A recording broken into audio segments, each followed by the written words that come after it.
They taught us how to kill, how to follow orders, how to advance under fire. They never taught us how to survive being captured. I'm James Carter, Jim. I was 22 when the Germans took me prisoner in October 1944. I spent 8 months in their camps, 8 months that aged me 40 years. Before the war, I was nobody special. Farm kid from Iowa. Grew up driving tractors, baling hay, doing the kind of honest work that makes your back strong and your hands rough. My father raised corn and hogs, said the land would always provide if you treated it right. I believed him, believed in a lot of things back then. I got drafted in 1943. Didn't fight it. Everyone was going. Everyone was doing their part. My mother cried at the train station. My father shook my hand, told me to keep my head down and come home safe. My little sister gave me a photograph of the family. I kept it in my breast pocket through basic training, through the crossing to England, through everything that came after. They made me a rifleman, stuck me in the 28th Infantry Division. We trained in England through the summer of '44, then crossed to France after D-Day. The hedgerow country, Normandy. Every field was a fortress, every hedge a potential ambush. We fought yard by yard, taking casualties every day, lost good men to snipers, to artillery, to mines. But we kept pushing, kept moving forward. By October, we were in the Hürtgen forest, near the German border. They told us the war was almost over, that Jerry was on the run, that we'd be home by Christmas. They were wrong. The Hürtgen forest was hell. Dense trees, dark even in daytime, cold and wet. The Germans had it fortified. Bunkers, machine gun nests, artillery pre-sighted on every path. We couldn't see more than 20 feet in any direction. You didn't see the enemy until they were shooting at you. My squad was down to 8 men by then. Started with 12, good guys. Danny Reese from Tennessee, Miguel Santos from Texas, Kevin O'Brien from Boston. No relation to any other O'Brien in this war, he'd joke. We'd been through it together, trusted each other. October 14th, 1944. We were ordered to take a position near Schmidt. Small German village. Strategic, they said. Important for the advance. We moved out before dawn. Cold rain falling, mud everywhere. I remember thinking this was going to be bad. Had that feeling in my gut. I was right. We walked right into an ambush. Machine gun fire from 3 sides. Artillery dropping in. Men going down. Screaming. I hit the dirt. Returned fire. Couldn't see what I was shooting at. Just muzzle flashes in the trees. Danny went down first, took a burst across his chest, dead before he hit the ground. Miguel caught shrapnel in his legs. Kevin was trying to drag him to cover when another shell hit. I don't remember much after that. Just noise, pain, darkness. When I woke up, I was on my back, ears ringing, tasted blood. My rifle was gone. And standing over me was a German soldier with his rifle pointed at my head.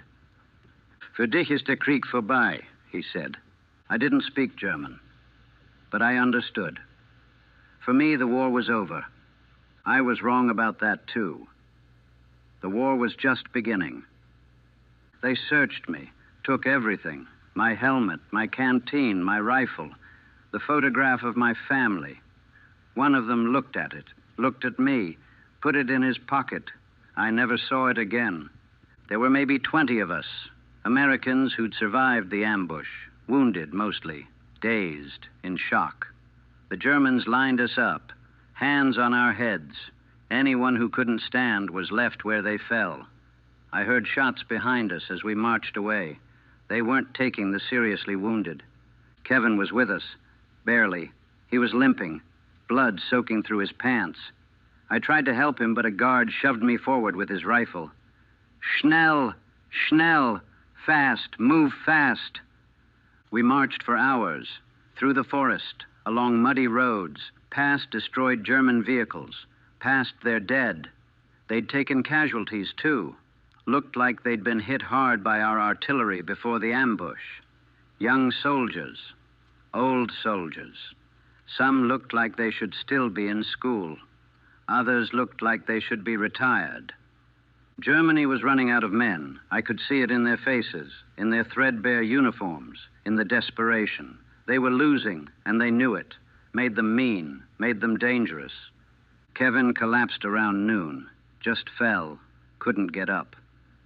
A German officer walked over, looked down at him, drew his pistol. "No," I shouted. "He can walk. Give him a minute." The officer looked at me. His eyes were cold, empty. He said something in German, shook his head, then shot Kevin in the head. Just like that. No hesitation, no anger, just business. Kevin twitched once and was still. "Anyone else cannot walk?" the officer asked in broken English. No one moved. No one made a sound. We marched on, left Kevin lying in the mud, another body on another road in another forgotten corner of the war. We reached a collection point that evening, a barn outside some village. They herded us inside, maybe 50 prisoners now. Americans, some British, a few French resistance fighters. All of us filthy, wounded, terrified. No food, no water. We lay in the straw and tried to stay warm. It was October, getting cold at night. Some men were shaking, from shock, from cold, from fear. A British sergeant tried to organize us, keep morale up. The Germans told him to shut up or they'd shoot him. The next morning, they loaded us into cattle cars, box cars, 80 men per car, packed in so tight you couldn't sit, could barely breathe. The doors slid shut, locked from outside. Darkness, complete darkness. The train started moving. I don't know how long we were in that boxcar. Days, maybe a week. Time lost meaning in the dark. We had no food, no water for the first 2 days. Then they'd open the doors once a day. Toss in a bucket of water, toss in some moldy bread. We'd fight over it. Actually fight. Grown men clawing at each other for a piece of bread. Men died in that boxcar, the wounded ones mostly. Infections, blood loss, dehydration. They'd die standing up. Couldn't fall down because there was no room. We'd hold them up until the train stopped and the Germans opened the doors. Then we'd pass the bodies out. The smell was unbearable. Sweat, waste, death. We had one bucket to use as a latrine for 80 men. It overflowed on the second day. After that, we just went where we stood, lived in our own filth. I remember thinking this couldn't be real. This couldn't be happening. I was a farm kid from Iowa. I drove tractors. I went to church. I had a family. This was a nightmare. Had to be. But it wasn't. It was real. And it was only going to get worse. The train finally stopped. The doors opened. Light flooded in. Blinding after days in darkness. Guards shouting, dogs barking. We stumbled out, fell onto the platform. Couldn't stand, couldn't see properly. They beat us to our feet with rifle butts, formed us into lines, marched us through the gates. Stalag 9B, that's where they took us. A POW camp in central Germany. Rows of wooden barracks surrounded by barbed wire. Guard towers with machine guns, searchlights, dogs. Above the gate, a sign, "Work makes free. Work sets you free." Another lie. Work wouldn't set us free. Nothing would set us free except the end of the war. And that seemed very, very far away. They processed us like cattle, stripped us, hosed us down with freezing water, gave us prison uniforms, thin cotton, no coats, no blankets. Winter was coming and we had rags. They took our names, serial numbers, took photographs. I looked at the camera, tried to look defiant, strong. But the man in that photograph wasn't me. Wasn't the farm kid from Iowa. Was someone else, something else, hollow-eyed, gaunt, already broken. They assigned us to barracks, Block 7. Long wooden building with triple-decker bunks, No mattresses, just wooden slats. Maybe 200 men crammed into a space meant for 50. The smell hit you first. Unwashed bodies, sickness, despair. The camp was full of prisoners, thousands of them, Russians mostly, some French, some Poles, and now us, Americans. Fresh meat, the other prisoners called us. Still had hope in our eyes. Still thought we'd make it out. The Russians knew better. They'd been there for years, some since 1941. They were skeletons, walking corpses, eyes sunken, skin stretched over bone. They told us stories about the winters, about the starvation, about the executions, about the work details that men never came back from. We didn't believe them at first, thought they were exaggerating, trying to scare us. We learned. The food was a joke. Breakfast was water with some grain floating in it. They called it coffee. Lunch was watery soup. Potato peels mostly. Sometimes a bit of rotten vegetable.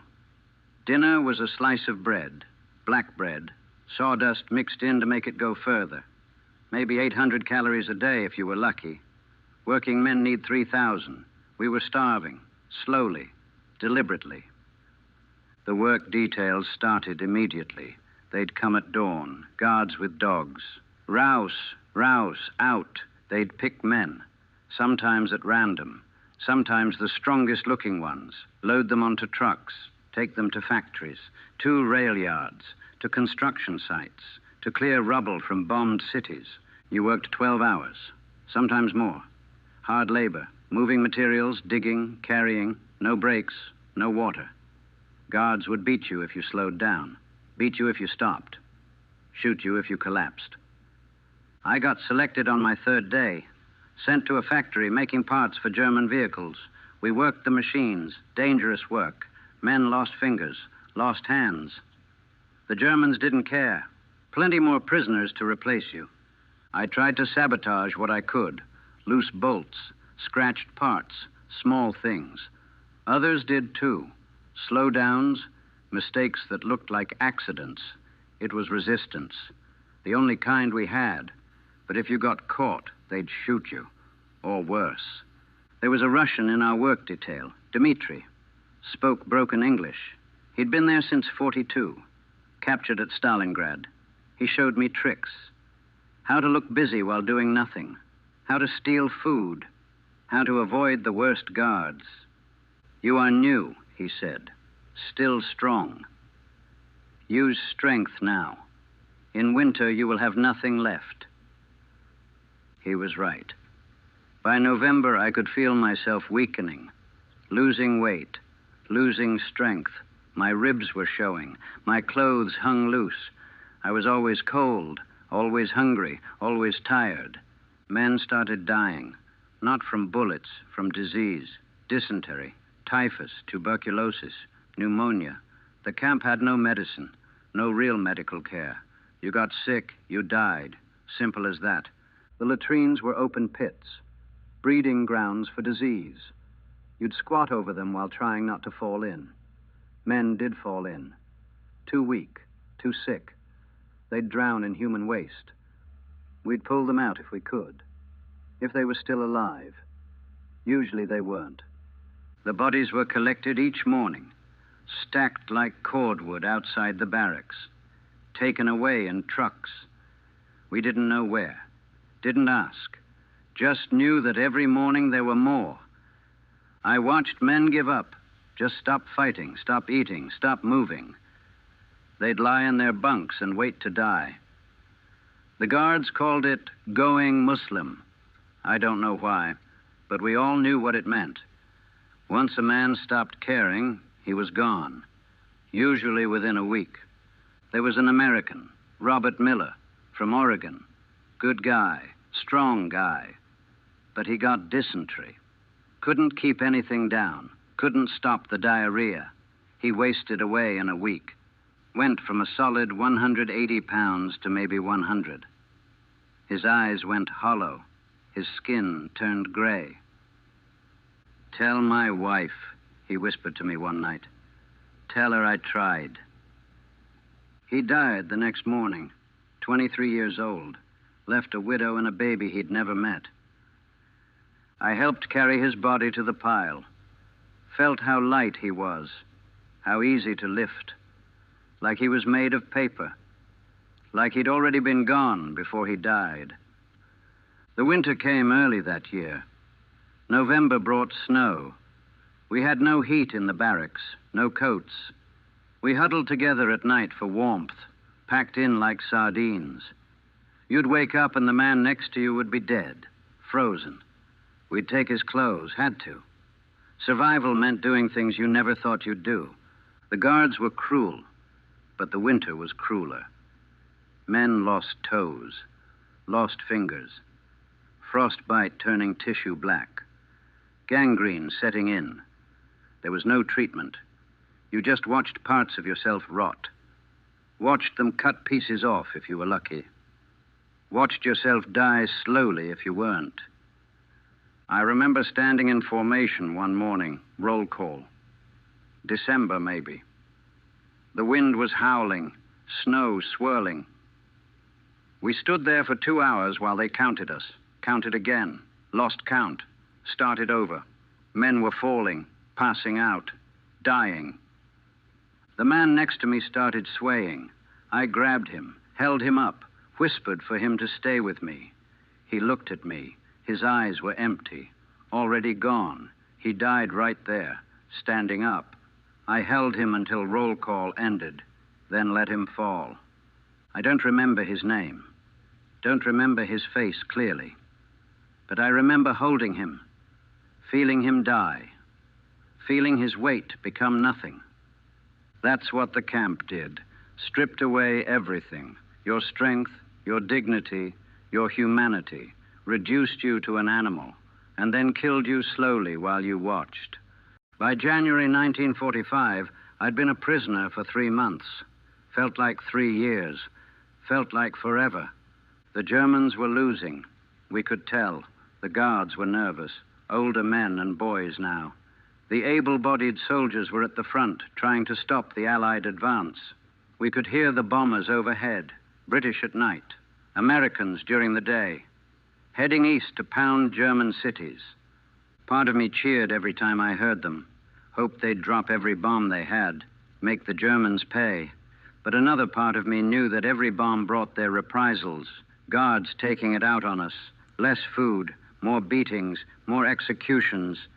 They shot 3 men in January, called them saboteurs. Maybe they were, maybe they weren't, didn't matter. They lined them up against the wall, made us watch, shot them, left the bodies there for a day as a warning. The work details got worse. They were desperate now, needed labor to keep their war machine running. Worked us harder, fed us less. Men were dropping in the factories, in the quarries, in the rail yards. The Germans would drag them aside and leave them, let them die where they fell. Dmitri collapsed at the factory in February. Just fell over. Heart attack, I think. Or maybe just gave up. He was 40 years old, looked 70. They dragged him out. I never saw him again. Lost the only friend I'd made in that hell. Food was getting scarcer. Even the guards were hungry now. The soup was thinner, the bread smaller. Sometimes they didn't feed us at all. Said there was no food.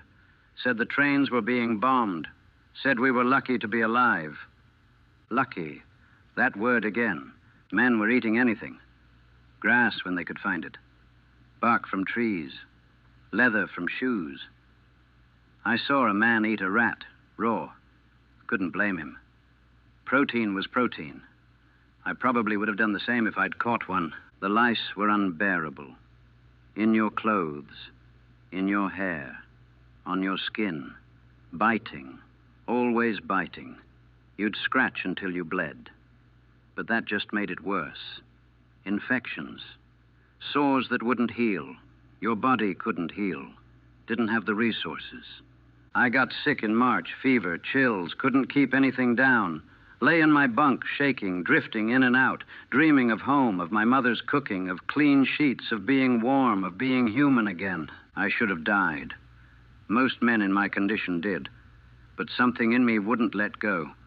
stubbornness maybe, anger, the refusal to give the bastards the satisfaction. I don't know, but I hung on.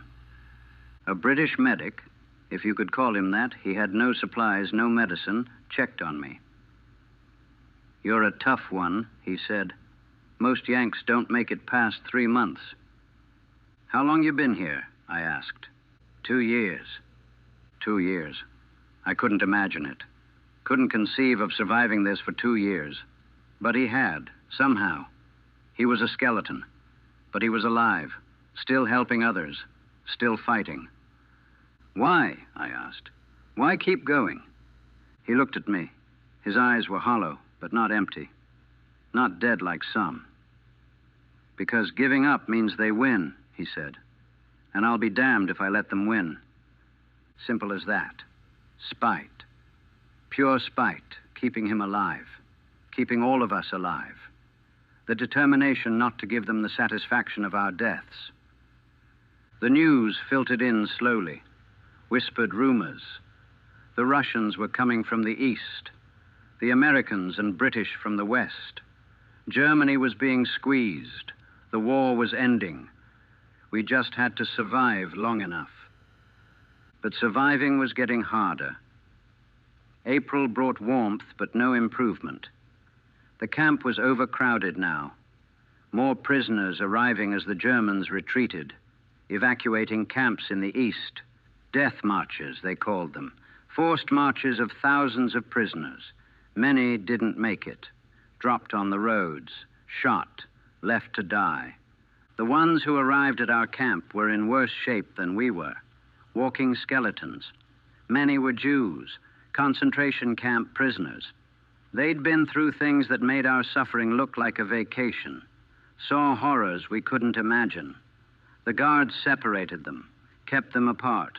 We heard stories, whispers, about what the Germans had done, about the camps that weren't POW camps, about the extermination. I didn't want to believe it, couldn't believe it. Human beings couldn't do that to other human beings. But looking at those prisoners, the ones who'd survived, I knew it was true. Knew that our suffering was nothing compared to theirs. Made me feel something I hadn't felt in months. Shame. We were soldiers, protected by the Geneva Convention. Sort of. We were starving and freezing and dying, but we weren't being systematically exterminated. Others had it worse, so much worse. But it didn't make our suffering less real. Didn't make the hunger less sharp.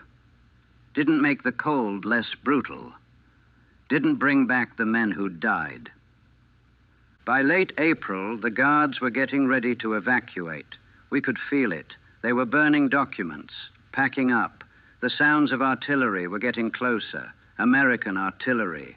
Freedom was coming. But would it come in time? Would any of us live to see it? We'd survived the winter, survived the starvation, survived the disease. But we were at the edge. One more week might be too much. One more day might be too much. I was down to maybe 110 pounds, from 170. My uniform hung on me like a tent. I could count every rib, every vertebra. My face was all skull. Eyes sunk deep. Skin stretched tight. I looked like the walking dead. We all did. Ghosts in striped uniforms, waiting, always waiting, for food, for warmth, for death, for liberation, whichever came first. April 28th, 1945. That's when I broke, really broke. The guards lined us up that morning, all of us who could still walk. Said we were being evacuated, moving west, away from the Russians. They were close now. We could hear the guns, constant thunder on the eastern horizon. "Anyone who cannot march will be left behind," the commandant announced. His voice was tired. He knew it was over, knew Germany had lost. But he was still following orders, still playing soldier.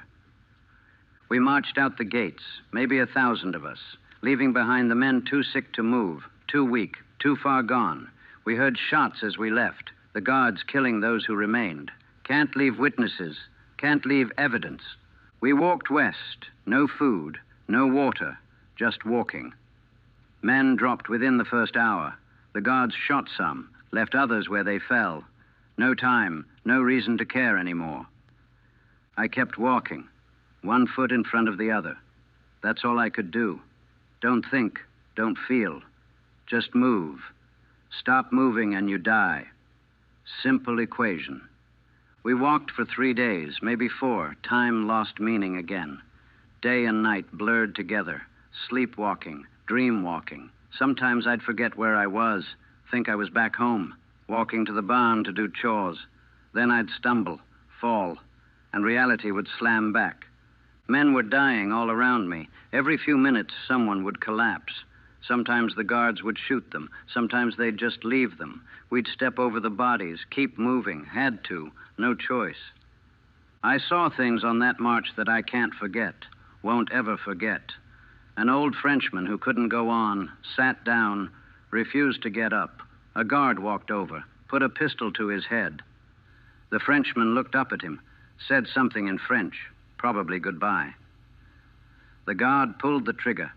A Russian who went mad, started screaming, running in circles, laughing, crying. They shot him too, quieter that way. An American, I think he was American, couldn't tell anymore, who just stopped, stood in the middle of the road, staring at nothing. I tried to pull him along. He wouldn't move, wouldn't respond. His mind was gone. Body still working, but the mind had left. A guard clubbed him with a rifle butt. He fell, didn't get up. On the 3rd day, I reached my limit. Couldn't go any further.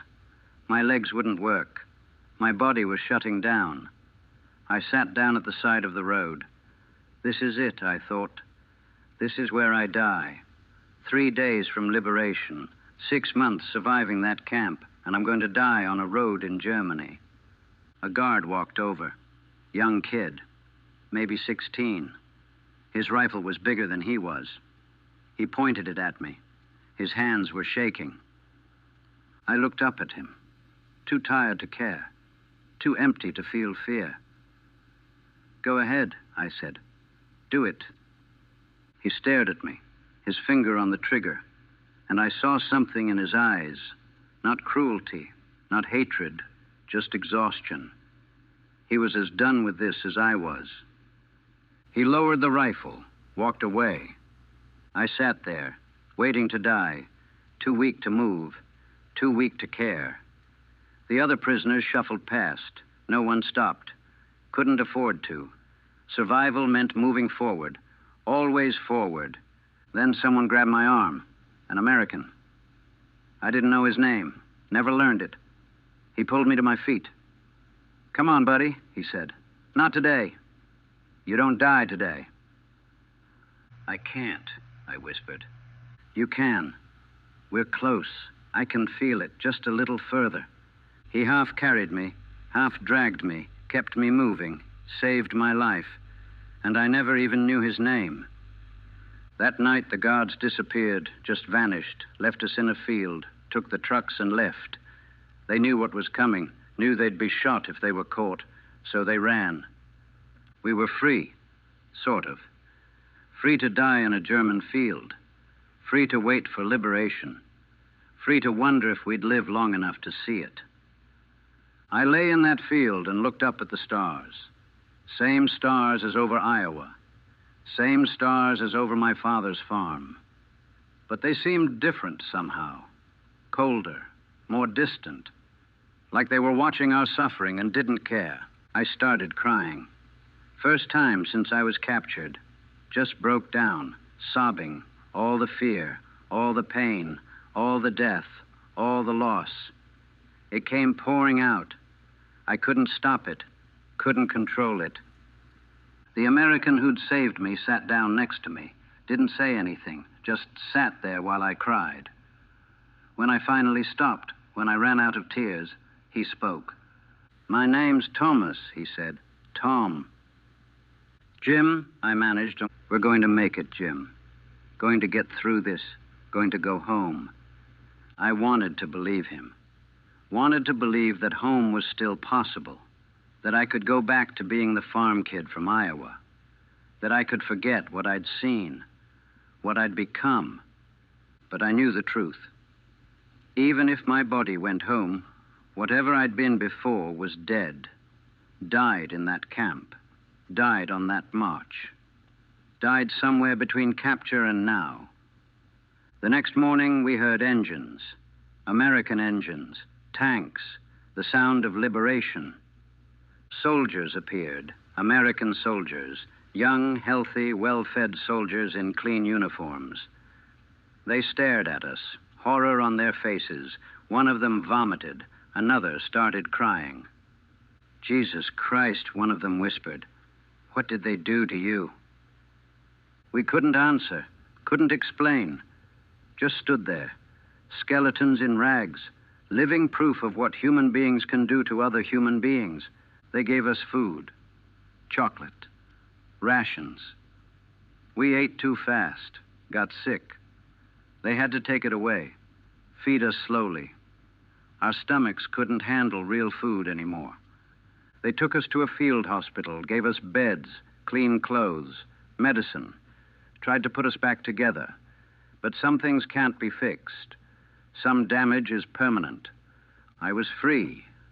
The war was over. I'd survived. Against all odds, I'd survived. So why did I feel dead inside? They sent me home in June 1945, put me on a hospital ship, fed me, gave me vitamins, tried to fatten me up before my family saw me. Didn't work. I was still a skeleton, still had that hollow look in my eyes. My mother collapsed when she saw me at the train station, just fell to her knees sobbing. My father caught her. He stared at me. Didn't recognize me at first. I was 110 pounds, looked 60 years old. I was 23. My little sister was afraid of me, hid behind my father. I didn't blame her. I was afraid of me too, afraid of what I'd become. They took me home, fed me my mother's cooking, tried to put weight back on, tried to bring me back to life. But I wasn't hungry, couldn't eat. My stomach had shrunk. A few bites and I was full. And even when I ate, I felt guilty. Guilty for having food when Robert didn't, when Dmitri didn't, when all those men I'd watched die didn't. The nightmares started immediately, every night. I was back in the camp, back in that boxcar, back on that death march. I'd wake up screaming, thrashing. My mother would come running, hold me while I shook. But she couldn't reach me, couldn't pull me out of it. I couldn't be around people, couldn't handle crowds. The dinner table felt wrong. Too much food, too much comfort. I'd eat in my room, alone. Couldn't stand the normalcy of it all. Couldn't stand that everyone was going about their lives like nothing had happened. My father tried to get me interested in the farm, thought work would help. But I couldn't focus. Couldn't care about crops or livestock or any of it. What did it matter? What did any of it matter when men died for a piece of moldy bread? I started having panic attacks, triggered by stupid things. A closed door, a loud noise, the smell of soup. I'd freeze up, couldn't breathe. Heart racing, sweating. Right back in that camp, right back in that hell. The VA sent me to doctors. They had words for what I had. Battle fatigue, psychoneurosis, shell shock. Different words for broken. They gave me pills, told me to talk about it. But I couldn't talk about it. Couldn't put it into words. And even if I could, who would understand? I tried to work. Got a job at a warehouse, loading trucks, simple work. But I couldn't keep it. Couldn't follow orders. Couldn't handle bosses telling me what to do. Would just shut down. Quit after 3 months. Tried another job. And another. Couldn't hold any of them. I was unemployable. Broken. Useless. I started drinking. Started with a beer or two to help me sleep. Escalated quickly. Whiskey. Vodka. Whatever I could get. Drinking to forget. Drinking to numb the memories. Drinking to kill the part of me that survived when better men died. My father kicked me out in 1947. Said I needed to get my act together. Said he loved me but couldn't watch me destroy myself. I don't blame him. I was destroying myself, destroying my family, dragging them down with me. I drifted, lived in boarding houses, took odd jobs when I could, spent most of my money on booze. Some nights I slept on park benches. Didn't care. Felt right somehow. Suffering felt right. Comfort felt wrong. Hit bottom in 1949. Woke up in an alley. Didn't remember how I got there. Didn't remember the night before. Looked at myself. Really looked. I was 30 years old. Looked 50. Smelled like a distillery. Had nothing. Was nothing.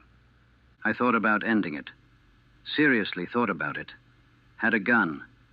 Sat in my room with it in my hand, thinking how easy it would be.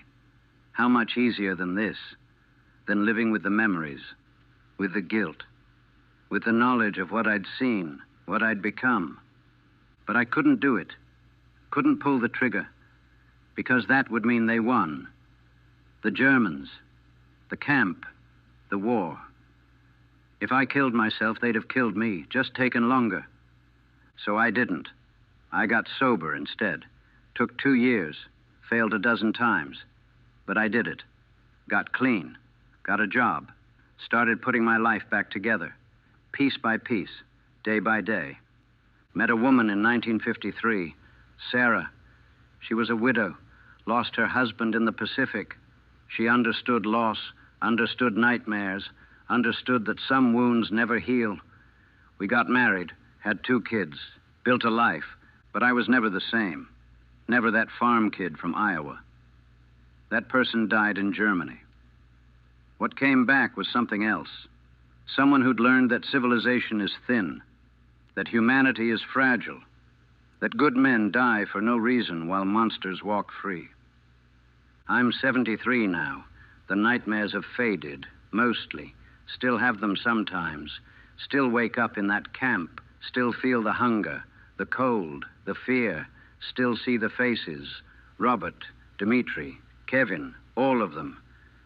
I went back once, 1985. Went to Germany, visited the camp. They'd turned it into a memorial, museum, educational site. Tour groups walking through, learning about history. I stood in the barracks, tried to find my bunk. Couldn't remember which one. They all looked the same. I stood in the yard where we'd had roll call, where men had frozen to death while the guards counted us. It looked smaller, less threatening.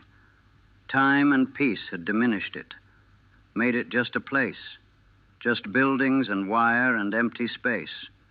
But for me, it will always be hell. Will always be the place where I learned what humans can do to other humans, where I learned that survival isn't the same as living. People ask me about it sometimes, especially now that I'm old.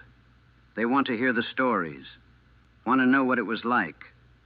I tell them it was cold, that the food was bad, that I was lucky to survive. I don't tell them about eating bark, about watching men die standing up, about the guilt of surviving when better men didn't, about how I can't enjoy a meal without thinking about starving, about how I can't be comfortable without feeling like I don't deserve it. I don't tell them that I'm still a prisoner, that I never really left that camp. That part of me is still there, still hungry, still cold, still waiting for liberation that never fully came. They gave me medals. Purple Heart, Bronze Star, POW medal. I keep them in a drawer. Don't look at them. Don't display them. They're not honors. They're reminders of what I survived, of what I lost, of who I was and who I became. 8 months. That's how long I was a prisoner. 8 months out of a lifetime. But those 8 months defined everything that came after. Shaped me, broke me, made me into this thing that looks like a man but isn't. Not really, not anymore. The war ended in 1945. Germany surrendered. Japan surrendered. We won, celebrated, ticker tape parades, heroes coming home. But I didn't win. None of us prisoners won. We survived. That's all. Survived to carry the weight of what we'd seen, what we'd endured, what we'd become. My grandchildren ask me about the war sometimes. Want to hear Grandpa's war stories. I tell them I drove a truck, that it was boring, that I'm glad it's over. They lose interest, move on to other things. Good. Better they don't know. Better they never understand. Better they live in a world where they can't conceive of such things, where camps and death marches and starvation are just history, just words in textbooks. I protected them from the truth, from my truth, that their grandfather isn't a hero. He's a survivor, a ghost, a man who died in 1944 and whose body just kept going, kept breathing, kept existing. I'm still in that camp, will always be in that camp, still prisoner number 87,624, still hungry, still cold, still watching men die, still wondering why I lived and they didn't. They say time heals all wounds. They're wrong. Time just teaches you to live with them, to carry them, to function despite them. But the wounds are still there, still bleeding, just hidden better. I survived the camps, survived the war, survived the aftermath, survived 73 years of carrying what I saw, what I became. But I never came home, not really. The farm kid from Iowa died in Germany. What came back was just a shell, a man-shaped collection of trauma and guilt and broken pieces that never quite fit back together. We never came home. None of us who were there. We're all still prisoners, all still in those camps, all still waiting for a liberation that will only come when we die. And maybe not even then.